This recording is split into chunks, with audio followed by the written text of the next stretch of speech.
இலங்கையில் இவ்வாரம். வணக்கம். முதலில் தலைப்புச் செய்திகள்.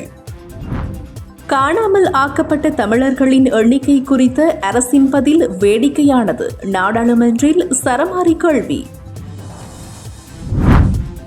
டித்வா பேரனர்த்தத்தால் பாதிக்கப்பட்ட மலையக தமிழர்களின் வாழ்வை கட்டியெழுப்ப ஜனாதிபதிக்கு ஆலோசனை.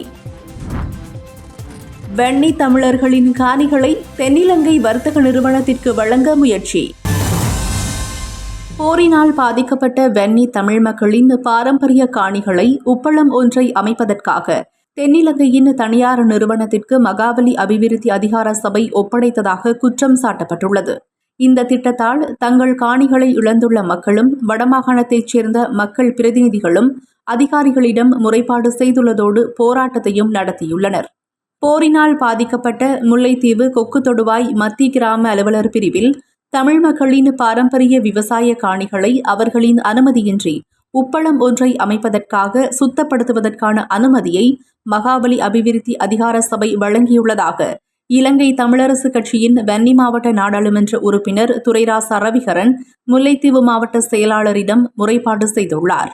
இந்த முறைப்பாட்டிற்கு அமைய முல்லைத்தீவு மாவட்ட செயலாளர் அருளானந்தம் உமா மகேஸ்வரன் மகாவலி அபிவிருத்தி அதிகார சபையின் பணிப்பாளர் நாயகத்திற்கு மகாவலி அதிகார சபையினால் தனியார் காணிகளை உப்பளம் அமைப்பதற்காக வழங்கியமை தொடர்பான முறைப்பாடு என்ற தலைப்பில் கடிதம் ஒன்றை அனுப்பி வைத்துள்ளார். உப்பளம் அமைக்கப்பட்டு வரும் நிலத்தின் உரிமையை முறையாக விசாரணை செய்து உறுதிப்படுத்துவது அவசியமாகும் எனவும், எனவே நிலத்தின் உரிமை திட்டவட்டமாக உறுதிப்படுத்தப்படும் வரை இந்த நடவடிக்கைக்காக வழங்கப்பட்ட அனுமதியை தற்காலிகமாக நிறுத்தி வைப்பது பொருத்தமானதாக இருக்கும் என அவர் அந்த கடிதத்தில் வலியுறுத்தியுள்ளார். கொக்கு தொடுவாய் பகுதியில் உப்பளத்தை அமைப்பதற்காக மகாவலி அபிவிருத்தி அதிகார சபை அனுமதியின்றி 50 ஏக்கர் நிலத்தை கையகப்படுத்தியுள்ளதாக காணி உரிமையாளர்கள் அளித்த முறைப்பாட்டுடன் தொடர்புடைய ஆவணங்களையும் முல்லைத்தீவு மாவட்ட செயலாளர் மகாவலி அபிவிருத்தி அதிகார சபையின் பணிப்பாளர் நாயகத்திற்கு அனுப்பியுள்ளார். உப்பளத்திற்காக ஒதுக்கப்பட்ட 50 ஏக்கர் நிலத்திற்குள் தனியார் காணிகளும் மேய்ச்சல் தரையும் உள்ளடங்குவதாக நில அளவை திணைக்களத்தின் ஆவணங்களை அடிப்படையாக கொண்ட ஆரம்பகட்ட விசாரணைகளில் உறுதி செய்யப்பட்டுள்ளதாக மகாவலி அபிவிருத்தி அதிகார சபையின் பணிப்பாளர் நாயகத்திற்கு மாவட்ட செயலாளர் மேலும் தெரிவித்துள்ளார்.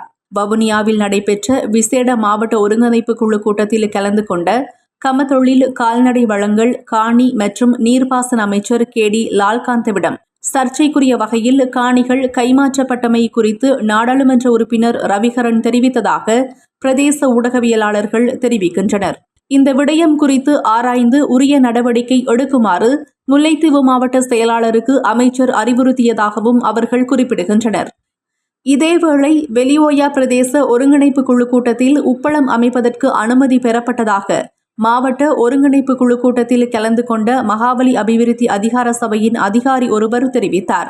மேலும் அந்த காணிகள் தனியார் காணிகள் என்பது தொடர்பில் தமக்கு முறைப்பாடுகள் எவையும் இதுவரை கிடைக்கவில்லை என தெரிவித்த குறித்த அதிகாரி அது தொடர்பில் மகாவலி அதிகார சபை அலுவலகத்திற்கு வந்து முறைப்பாடு அளிக்க முடியும் எனவும் குறிப்பிட்டுள்ளார். இது தொடர்பில் அரசாங்க அதிகாரிகளோடு உடனடியாக பேச்சுவார்த்தை நடத்தி தமது காணிகளை மீளப் பெற்றுக் கொடுக்க நடவடிக்கை எடுக்குமாறு உப்பளம் அமைக்கப்படும் இடத்தை பார்வையிடச் சென்ற தமிழ் தேசிய மக்கள் முன்னணியின் பொதுச் செயலாளர் செல்வராசா கஜேந்திரனிடம் காணியை இழந்த மக்கள் கோரிக்கை விடுத்திருந்தனர். இலங்கை இந்திய ஒப்பந்தத்தின் ஊடாக இலங்கையில் நிலை கொண்டிருந்த இந்திய இராணுவமும் அப்போதைய இந்திய அரசாங்கமும் அகிம்சையை மறந்து செயற்பட்டதன் காரணமாகவே தமிழ் மக்களுக்கான அரசியல் தீர்வு கிடைக்காமல் போனதாக தமிழ் மக்களின் பிரதிநிதி ஒருவர் குறிப்பிட்டுள்ளார். இந்திய இராணுவம் மற்றும் அரசாங்கத்தின் இவ்வாறான நிலைப்பாடு காரணமாகவே அகிம்சை வழியில் போராடிய தியாகி திலீபன் மற்றும் அன்னை பூபதி போன்றவர்களை தமிழ் மக்கள் இழக்க வேண்டிய நிலைமை ஏற்பட்டதாக தமிழ் தேசிய கூட்டமைப்பின் முன்னாள் மட்டக்களப்பு மாவட்ட பாராளுமன்ற உறுப்பினர் பாக்கியசெல்வம் அரியநேத்திரன் தெரிவிக்கின்றார்.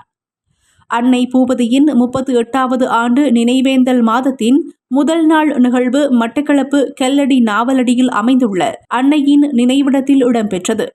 இந்த நிகழ்வில் பங்கேற்று உரையாற்றுகையில் அரியநேத்திரன் இந்த விடயத்தை வலியுறுத்தியுள்ளார். எங்கள் இந்த விடுதலை பயணமானது ஒரு அகிம்சை ரீதியான போராட்டமாக, ஆயுத ரீதியான போராட்டமாக மாறி இப்பொழுது சர்வதேச மயப்படுத்தப்பட்ட போராட்டத்துக்கு சென்று கொண்டிருக்கின்றது. இந்த இலங்கை இந்திய ஒப்பந்தம் என்கின்ற அந்த போர்வையிலே 1987 ஆண்டு ஜூலை மாதம் 29 செய்து கொள்ளப்பட்ட அந்த ஒப்பந்தத்துக்கு பிறகுதான் இந்த இந்திய படையினர் இந்த ஆக்கிரமிப்பின் காரணமாக நாங்கள் 2 பேரை அந்த இந்திய விடுதலையிலே ஒரு அகிம்சை ரீதியாக அறப்போர் செய்து இந்தியா விடுதலை பெற்றதை இந்தியா என்கின்ற அந்த நாடு அதை ஏற்றுக்கொள்ளும், அதுக்கு ஒரு பூரணமான ஒரு அங்கீகாரத்தை தரும், அதை ஏற்றுக்கொண்டு அவர்களின் கோரிக்கையை நிச்சயமாக நிறைவேற்றுவார்கள் என்று அந்த இந்திய படைக்கு எதிராகத்தான், இந்திய அரசுக்கு எதிராகத்தான் அவர்கள் போராடினார்கள். இந்திய ஆக்கிரமிப்பு ஆகிய இந்திய அரசு அகிம்சை ரீதியாக விடுதலை பெற்றாலும் இந்த இலங்கையில் இருக்கின்ற இனப்படுகொலை நாட்டுக்கு அவர்கள் காலடி வைத்த போது அவர்கள் அகிம்சையை மறந்து விட்டார்கள், அகிம்சை போராட்டத்தை மறந்து விட்டார்கள். அதன் பால்தான் இந்த எங்களுக்கான தீர்வு, எங்களுக்கான விடுதலை வரவில்லை. ஆனால் நாங்கள் இவர்களுக்கு தியாகங்களுக்கு நிறைவேற்றுகின்ற போது ஒருமனை நிறைவேற்றிவிட்டு செல்வதல்ல, இவர்கள் விட்டு சென்ற அந்த தியாகத்தை தொட்டு அடுத்த கட்டத்துக்கு நாங்கள் இந்த விடுதலை பெறும் வரை எங்களின் போராட்டம் என்பது, போராட்ட வடிவங்கள் என்பது ஏதோ ஒரு சக்தியால், ஏதோ ஒரு வடிவமாக போராட்ட பயணங்களாக நாங்கள் தொடர்ந்து சர்வதேசத்தின் அங்கீகாரம் மூலமாக எங்கள் இணைந்த வடகிழக்கில் சமஷ்டி அடிப்படையிலான ஒரு அரசியல் தீர்வை பெறுவதற்கு எல்லோரும் நாங்கள் ஒன்றிணைக்க வேண்டும் என்பதை இன்றைய இந்த நாளிலே நாங்கள் எல்லோரும் உறுதி பூணுவோம். தாயக செயலணியின் ஏற்பாட்டில் இடம்பெற்ற இந்த நிகழ்வின் போது அன்னை பூபதியின் நினைவிடத்தில் அரியணை திருநாள் ஈகைச் சுடர் ஏற்றப்பட்டதோடு நினைவிடத்திற்கு மலர் மாலை அணிவிக்கப்பட்டு மலர் தூவி அஞ்சலி செலுத்தப்பட்டது. இலங்கை இந்திய ஒப்பந்தத்தின் ஊடாக இலங்கைக்கு அழைக்கப்பட்ட இந்திய ராணுவம் வடக்கு கிழக்கு பகுதிகளிலிருந்து வெளியேற வேண்டும் எனவும் அரசாங்கம் தமிழீழ விடுதலை புலிகளோடு பேச்சுவார்த்தைகளை ஆரம்பிக்க வேண்டும் எனவும் கோரிக்கைகளை முன்வைத்து அன்னை பூபதி என அழைக்கப்படும் பூபதி கணபதி பிள்ளை 1988 மார்ச் 19 அன்று மட்டக்களப்பு மாமாங்கேஸ்வரர் ஆலயத்தில் உண்ணாவிரதத்தை ஆரம்பித்தார். கோரிக்கைகள் நிறைவேற்றப்படாத நிலையில் தொடர்ச்சியாக உண்ணாவிரத போராட்டத்தை முன்னெடுத்த அன்னை அதே ஆண்டு ஏப்ரல் 19 காலமானார். இறுதி யுத்தத்தில் காணாமல் ஆக்கப்பட்ட தமிழர்களின் எண்ணிக்கை 1,00,000க்கும் அதிகம் என தமிழ் மக்களும் சர்வதேச அமைப்புகளும் குறிப்பிடுகையில் இலங்கை அரசு அந்த எண்ணிக்கை 3,000க்கும் குறைவு என குறிப்பிடுவது வேடிக்கையாக இருப்பதாக தமிழ் மக்களின் பிரதிநிதி ஒருவர் சுட்டிக்காட்டியுள்ளார். இலங்கை நாடாளுமன்ற கேள்வி பதில் நேரத்தில் நீதி அமைச்சர் ஹர்ஷன நாணயக்காரவிடம் எழுப்பிய கேள்விகளுக்கு அமைச்சர் நீண்ட பதிலை வழங்கியதன் பின்னர் அதற்கு பதிலளிக்கும் வகையில் உரையாற்றிய இலங்கை தமிழரசு கட்சி நாடாளுமன்ற உறுப்பினர் ராசமாணிக்கம் சாணக்கியன் இந்த விடயத்தை குறிப்பிட்டுள்ளார். காணாமல் ஆக்கப்பட்ட தமிழர்களுக்கான நீதி, பொறுப்புக்குரல், உண்மையை வெளிப்படுத்துதல், இழப்பீடு உள்ளிட்ட பல விடயங்கள் தொடர்பில் நீதி அமைச்சரிடம் நாடாளுமன்ற உறுப்பினர் கேள்வி எழுப்பியிருந்தார். இறுதி போராட்டத்திலே காணாமாக்கப்பட்டவருடைய எண்ணிக்கை சம்பந்தமாக தமிழ் மக்களுடைய கருத்தின்படி 1,00,000க்கும் அதிகமானவர்கள் 1,60,000 வரைக்கும் நபர்கள் காணாமாக்கப்பட்டுள்ளனர் தமிழ் மக்களுடைய கருத்து. அதே போலதான் ஐநாவுடைய மற்ற சர்வதேச நிறுவனங்களுடைய கருத்து 60,000 70,000க்கும் அதிகமானது. ஆனால் இலங்கை அரசினுடைய கருத்து 2,764 என்றது ஒரு வேடிக்கையான ஒரு விடயமாக இருக்கின்றது. யுத்த குற்றங்கள் உள்ளிட்ட எந்த ஒரு விடயம் குறித்தும் தமிழ் மக்கள் உள்ளக விசாரணையை நிராகரிக்கின்ற நிலையில் செம்மணி மனித புதைகுழியிலிருந்து மீட்கப்பட்ட எலும்புக்கூடுகள் குறித்து ஏன் சர்வதேச ரீதியிலான விசாரணைகளை மேற்கொள்ளக்கூடாது என நாடாளுமன்ற உறுப்பினர் சாணக்கியன் இதன் போது கேள்வி எழுப்பினார். செம்மணி அகழ்வு பணிகள் சம்பந்தமாக அந்த கண்டெடுக்கப்பட்ட அந்த மனித எச்சங்களை நீங்கள் ஏன் சர்வதேச ரீதியான ஒரு உங்களுக்கும் தெரியும், ஸ்காட்லாந்திலே, அயர்லாந்திலே, இங்கிலாந்திலே ஏற்கனவே 96ஆம் ஆண்டு 95ஆம் ஆண்டு அந்த அகழ்வு பணிகளிலே கண்டெடுக்கப்பட்ட அந்த எலும்புக்கூடுகள் இன்னும் ரிசர்ச் இன்ஸ்டிடியூட் இருக்கின்றது. All the government has to do is give consent to do DNA testing on already exhumed skeletons. So what is the point of exhuming skeletons if you're not going to do anything about it? பாதிக்கப்பட்ட சமூகம் முழுமையாக நிராகரித்த ஒரு உள்நாட்டு பொறிமுறையை பற்றி நீங்கள் தொடர்ந்து பேசுவதில் எந்த அர்த்தமும் இல்லை. அதே போலதான் கௌரவ அமைச்சர் அவர்களே, நீங்கள் இந்த நிதி ஒதுக்கீடுகள் பற்றி காணாமாக்கப்பட்டவருடைய அலுவலகத்தை பற்றி சொல்றீங்க. நீதி, அதாவது கொல்லப்பட்ட மக்களுக்கு, காணாமாக்கப்பட்ட மக்களுக்கு, கடத்தப்பட்ட மக்களுக்கான நீதியை பற்றி ஒரு வார்த்தை கூட உங்களுடைய பதிலே இல்லை. தமிழ் மக்கள் மீது கட்டவிழ்த்து விடப்பட்ட கொலைகளுக்கு நீதி கிடைக்கும் என்ற எதிர்பார்ப்பிலேயே தேசிய மக்கள் சக்தி அரசாங்கத்திற்கு தமிழ் மக்கள் கணிசமான ஆதரவை வழங்கியதாக சாணக்கியன் சுட்டிக்காட்டினார்.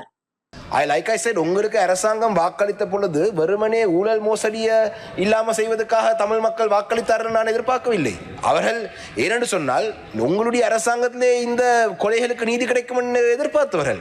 சில நேரங்களிலே நீங்கள் என்பிபி ஜேவிபியை சேர்ந்தவர்களுக்கு சொல்லலாம், 2005ஆம் ஆண்டு அந்த காலப்பகுதியிலே நாங்களும் பங்கு பெற்றிய அரசாங்கம் தான் இந்த படுகொலைகளை செய்தது, இதை விசாரிக்காம விடுங்கள் என்று சொல்லக்கூடிய வாய்ப்புகள் உண்டு. நீங்கள் ஜேவிபி இல்லை எனக்கு தெரியும். இழப்பீட்டு அலுவலகத்தின் உறுப்பினர்களாக இராணுவ அதிகாரிகளை நியமித்துள்ளதன் ஊடாக பாதிப்பை ஏற்படுத்திய தரப்பிடமே தமிழ் மக்கள் நீதியை கோரும் நிலைமையை அரசாங்கம் ஏற்படுத்தியுள்ளதாகவும் நாடாளுமன்ற உறுப்பினர் ராசமாணிக்கம் சாணக்கியன் வலியுறுத்தியுள்ளார். இழப்பீடுக்கான அலுவலகத்துக்கு 5 உறுப்பினர்கள் 3 உறுப்பினர்கள் இராணுவ பின்னணியை கொண்டவர்கள். அப்ப இழப்பீடுக்கான அலுவலகம் ஊடாக பாதிக்கப்பட்டது இராணுவத்தின் ஊடாக. அப்ப இராணுவத்தால பாதிக்கப்பட்டவர்களுக்கே இராணுவம் விசாரணை நடத்த போகுது, இராணுவம் இழப்பீடுகள் வழங்க போகின்றது. நூற்றுக்கணக்கான உயிர்களை பறித்த டிட்வா பேரழிவு ஏற்பட்டு பல மாதங்கள் கடந்துள்ள நிலையில் புயலால் பாதிக்கப்பட்ட மலையக தமிழ் குடும்பங்கள் இன்னும் உதவியற்ற நிலையில் கடுமையான இன்னல்களை சந்தித்து வருவது குறித்து ஜனாதிபதிக்கு தெரிவிக்கப்பட்டுள்ளது. நாட்டின் ஏனைய பகுதிகளில் நிவாரணம், புனர்வாழ்வு மற்றும் புனரமைப்பு பணிகளில் முன்னேற்றம் ஏற்பட்டிருந்தாலும் பெருந்தோட்டத்துறையில் அத்தகைய நடவடிக்கைகளின் வேகம் மிகவும் மந்தகதியில் நடைபெறுவதாக பேரழிவால் பாதிக்கப்பட்ட மலையக தமிழ் மக்களின் வாழ்வை மீள கட்டியெழுப்புவதற்கான நடைமுறை சாத்தியமான முன்மொழிவுகளோடு ஜனாதிபதிக்கு அனுப்பப்பட்ட ஒரு அறிக்கையில் தெரிவிக்கப்பட்டுள்ளது. பாதிக்கப்பட்ட மக்களின் பங்கேற்போடு ஜனாதிபதி மற்றும் பிரதமரின் நேரடி தலையீட்டின் கீழ் இந்த முன்மொழிவுகள் செயல்படுத்தப்பட வேண்டும் என அந்த அறிக்கை கோருகிறது. டிட்வா புயலால் பாதிக்கப்பட்ட மலையக தமிழ் மக்களின் கோரிக்கைகள் ஜனாதிபதியின் கவனத்திற்கு என்ற தலைப்பில் மலையக மீள்கட்டமைப்பிற்கான சிவில் சமூக கூட்டிணைவால் தயாரிக்கப்பட்ட ஆவணத்தில் கையொப்பம் இடும் செயற்பாடு கொழும்பு மகாவலி கேந்திர நிலையத்தில் நடைபெற்றது.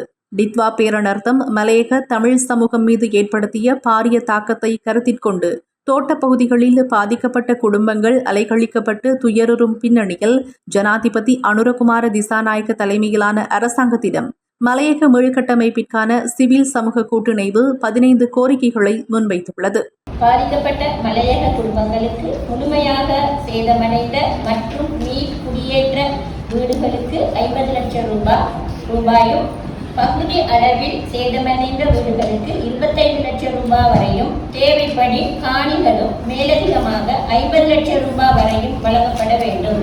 நாட்டின் ஏனைய பிரஜைகளுக்கு சமமாக எவ்வித பாரபட்சமுமின்றி தகமையுள்ள மலையக மக்களுக்கு வீடு மற்றும் ஏனைய பாதிப்புகளுக்கான நிவாரணம் மற்றும் நட்டஈடுகள் வழங்கப்பட வேண்டும். தோட்டத்தில் வேலை செய்பவர்கள், வேலை செய்யாதவர்கள் என்ற பாகுபாடு அனர்த்த நிவாரணம் மற்றும் மீள் கட்டுமானத்தில் காட்டப்படக்கூடாது. மலையக மக்களுக்கு இந்நாட்டின் நில தொடர்பை உறுதிப்படுத்தும் வகையில் தோட்ட பகுதிகளில் காணி உறுதியுடன் கூடிய தனி வீடுகள் வழங்கப்பட வேண்டும். தோட்ட பகுதிகளில் மாடி வீடு திட்டங்கள் வேண்டாம். இந்திய வீடமைப்பு திட்டத்தை டிட்வா பேரிடர் நிவாரணத்திற்கு பயன்படுத்தக்கூடாது. அது தனி திட்டமாக துரிதமாக நடைமுறைப்படுத்தப்பட வேண்டும். டிட்வா வீடமைப்பு திட்டங்கள் முறையான வீதிகள், முகவரி, மின்சாரம், குடிநீர், சமூக கட்டமைப்புகள் மற்றும் ஏனைய அடிப்படை வசதிகள் கொண்ட கிராமங்களாக மலையக குடியேற்றங்கள் மீள் கட்டமைக்கப்பட வேண்டும். தோட்ட முறை ஒழித்து புதிய கிராமங்களுக்காக நிலை மாற்றம் பெற வழிவகுக்க வேண்டும். காணி உரிமை வழங்கவும் புதிய கிராமங்களை உருவாக்கவும் பெருந்தோட்ட கம்பெனிகளுடனான குத்தகை ஒப்பந்தங்கள் உடனடியாக திருத்தப்பட வேண்டும். தற்காலிக முகாம்களில், கூடாரங்களில் மற்றும் ஏனைய இடங்களில் இடம்பெயர்ந்து அல்லுறும் மக்களை அலைக்கழிக்காமல் கண்ணியத்துடனும் கௌரவத்துடனும் நடாத்தி அவர்களுக்கு வீடுகளுக்கான காணி தெரிவு செய்யும் போது குடும்பங்களுடன் கலந்தாலோசித்து தீர்மானங்கள் எடுக்க வேண்டும். காணிகளுக்கான உரிமை பெண்களுக்கும் சமமாக வழங்கப்பட வேண்டும். காணி உரிமையுடன் கூடிய நிரந்தர வீட்டுத் தீர்வு கிடைக்கும் வரை சர்வதேச தர நியமங்களுக்கு அமைவாக இடைக்கால வீடுகள் அடிப்படை வசதிகளுடன் உசிதமான இடங்களில் உடனடியாக வழங்கப்பட வேண்டும். பாதிக்கப்பட்ட மலையக தமிழ் குடும்பங்களுக்கான அரச நிவாரணம் மற்றும் இழப்பீடுகளை விவசாயம், கால்நடை, தொழில், வாழ்வாதாரம் என்பன வழங்கும் போது வெறும் சமத்துவத்திற்கு அப்பால் நீதியான அணுகுமுறையை அரசு கடைபிடிக்க வேண்டும். இலங்கையின் ஏனைய பிரஜைகள் போல பெருந்தோட்ட மக்களுக்கான நிவாரணங்கள் மற்றும் சேவைகள் என்பன பிரதேச செயலகம், மாகாண சபை மற்றும் பிரதேச சபைகள் ஊடாக வழங்கப்பட வேண்டும். கம்பெனி மற்றும் பெருந்தோட்ட மனிதவள அபிவிருத்தி நிதியத்தின் ஊடாக அல்ல. மலையக தமிழரின் மொழி உரிமை மதிக்கப்பட வேண்டும். அனைத்து விண்ணப்ப படிவங்கள், அறிவுறுத்தல்கள் மற்றும் தொடர்பாடல்கள் தமிழில் வழங்கப்பட வேண்டும். அரச அலுவலகங்கள் இக்குடும்பங்களுடன் தமிழ் தொடர்பு கொள்கை உறுதி செய்யப்பட வேண்டும். நிவாரணம், நட்டையீடு பெற்றுக்கொள்வதில் சிரமம், குறைகள் இருப்பின் அவற்றை முறைப்பாடு செய்து தீர்வுகள் பெற குறைதீர் ஏற்பாடுகள் பிரதேச, மாவட்ட, தேசிய மட்டத்தில் உருவாக்கப்பட வேண்டும். எந்த ஒரு குறுகிய கால பேரிடர் நடவடிக்கையும் மலையக தமிழ் மக்களின் நீண்ட கால காணி மற்றும் வீட்டுரிமை கோரிக்கைகளுக்கு முரணாகவோ அல்லது சமரசம் செய்வதாகவோ இருக்கக்கூடாது.